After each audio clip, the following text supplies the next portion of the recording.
Welcome to the University of Michigan Dentistry Podcast Series, promoting oral health care worldwide.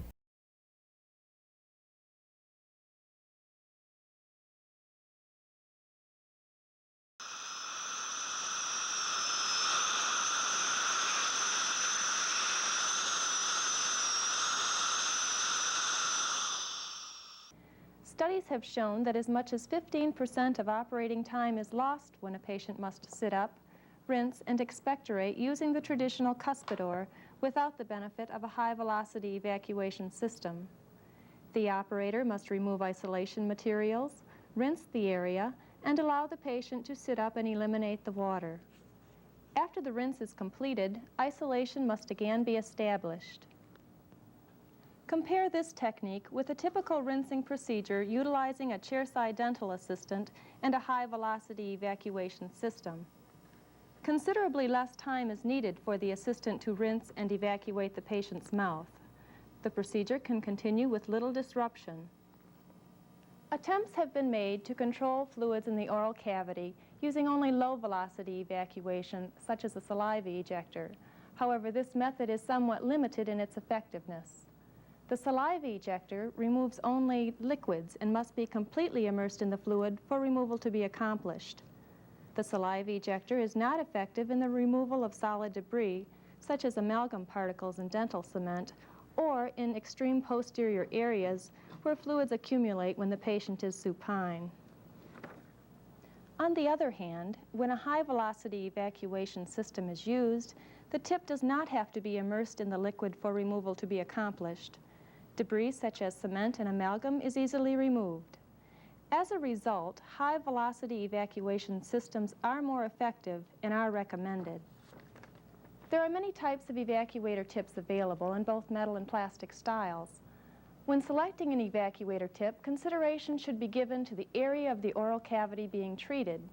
This will determine if the evacuator will be used as a retraction device or to simply remove fluids. The diameter of the opening of the tip must be large enough to remove the large volume of water and debris associated with cavity preparation. The universal tip can be used effectively in all areas of the oral cavity and is generally the tip of choice. The tip is available in both metal and plastic.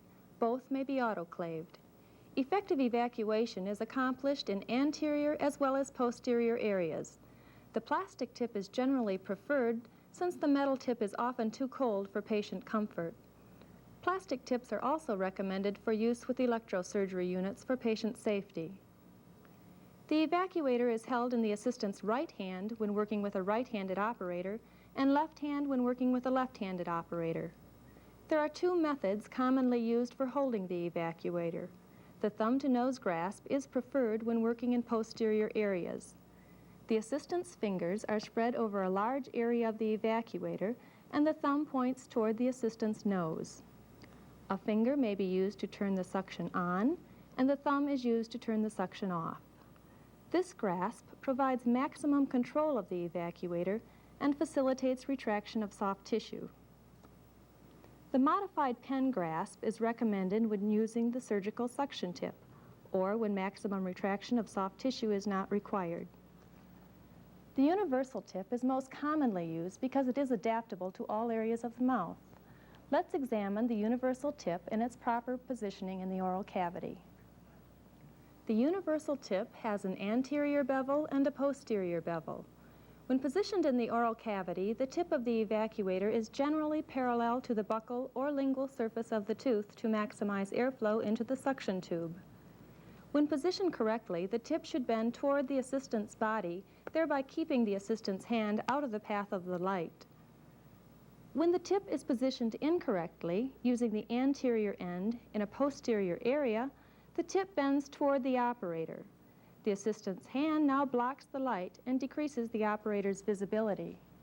The correct orientation of the tip provides convenient access to the operative field, effective removal of fluids and debris, and enhances visibility for the operator. Let's look at the correct evacuator tip placement for the 6 segments of the oral cavity. When working in the maxillary left posterior area using a buccal approach, the posterior bevel of the evacuator tip is positioned along the occlusal surface of the teeth with the opening directed toward the handpiece. After the evacuator has been placed and retraction of soft tissue is accomplished, the operator places the handpiece. If the preparation is on the occlusal surface of the teeth, the evacuator is oriented with the posterior bevel parallel and slightly distal to the tooth being treated. The tip of the evacuator extends just above the occlusal surface. The lingual surface is approached with the evacuator tip on the buccal surface opposite the area being treated. Notice the bend of the evacuator tip goes toward the assistant. The labial surface of the maxillary anterior teeth is approached with the anterior bevel of the evacuator placed on the lingual surface parallel to the tooth being treated. Half of the tip of the evacuator extends beyond the incisal edge. The patient's lip may be either retracted with the operator's finger or supported with a cotton roll. If an incisal approach is used, the evacuator is placed on the labial surface with the anterior bevel opposite and parallel to the tooth being treated. The position of the evacuator tip remains the same when the preparation is extended to the lingual surface. When working on the buccal surface of the maxillary right posterior segment, the evacuator is placed with the and slightly distal to the tooth being treated. Half of the opening of the tip extends beyond the occlusal surface.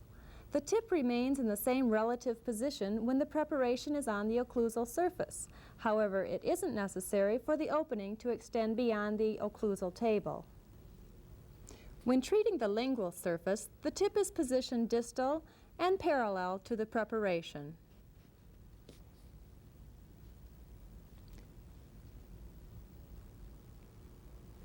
Treating the mandibular left posterior segment requires retraction of the cheek by the dental assistant. When using a buccal approach, the posterior bevel is placed parallel and distal to the area being treated. If the preparation is on the occlusal surface, the tip is positioned opposite the area being treated.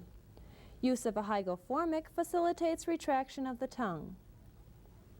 The opening of the tip is moved slightly above the occlusal surface when a lingual approach is used.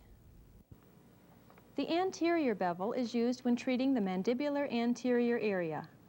If the preparation is on the labial surface, then the evacuator tip is positioned on the lingual opposite the area being treated, with half of the opening of the tip extending above the incisal edge. When an incisal approach is used, the evacuator is positioned on the labial surface opposite the area being treated. The position of the evacuator tip remains relatively the same when treating the lingual surface. However, the opening of the tip should be moved to extend slightly above the incisal edge. The posterior bevel is positioned on the lingual aspect of the teeth when preparing the buccal surface of the mandibular right posterior segment. The assistant retracts the tongue with the evacuator tip, or a hygoformic may be used for retraction. The opening of the tip should be held parallel to the tooth structure to avoid aspirating soft tissue. Half of the opening of the tip extends beyond the occlusal surface. The position of the evacuator remains the same when the preparation is on the occlusal surface. When treating the lingual surface, the evacuator is placed distal to the preparation. It may be necessary to use intermittent evacuation in the more posterior areas. Correct placement of the evacuator is of the utmost importance if optimum efficiency is to be achieved. The access and visibility of the operator must be of prime concern when intraoral procedures are being done. Let's review the basic guidelines for suction tip placement. Hold the tip with a thumb to nose or modified pen grasp. Position the tip before the handpiece to facilitate better access and visibility for the operator. Position the tip distal to the tooth being restored. Position the opening of the tip parallel to the buccal or lingual surface of the teeth. Position the opening of the tip slightly above or even with the occlusal surface. Special evacuator tips have been designed to deal with specific problems encountered with oral evacuation. Let's look at a selection of evacuator tips commonly used for oral evacuation. The surgical suction tip is ideal when access is needed in a surgical setting. The tip is small enough to be placed in the surgical area without obstructing the operator's view and without traumatizing the surgical site. Because the orifice of the tip is very small, this tip is not recommended for use with a high-speed handpiece, since the volume of water is more than can be effectively removed with a small tip. However, the small tip is ideal for localized evacuation of the surgical site. The spoon-shaped evacuator tip is often helpful when working in the mandibular right posterior area where retraction of the tongue is essential. The assistant uses her right hand to evacuate and retract, leaving her left hand free to exchange instruments and operate the air-water syringe. A modification of the spoon tip is the flange tip. The metal shield aids in the retraction of the tongue, but may be a bit uncomfortable for the patient. The disposable plastic tip is rather short and very flexible. For this reason, its use is limited to areas that require little or no retraction of soft tissue, such as the maxillary right posterior area or the lingual of anterior teeth. Oral evacuation is one of the most important skills to be mastered by the dental assistant. Effective use of this skill contributes significantly to the successful practice of four-handed dentistry. You've been listening to a presentation from the University of Michigan School of Dentistry, which is dedicated to supporting open learning and open educational resources. This recording is licensed under the Creative Commons. It may be reused and redistributed for nonprofit use. Please attribute materials to the University of Michigan School of Dentistry and redistribute under this same license. For more information on how this and other University of Michigan School of Dentistry recordings may be used, visit www.dent.umich.edu/license.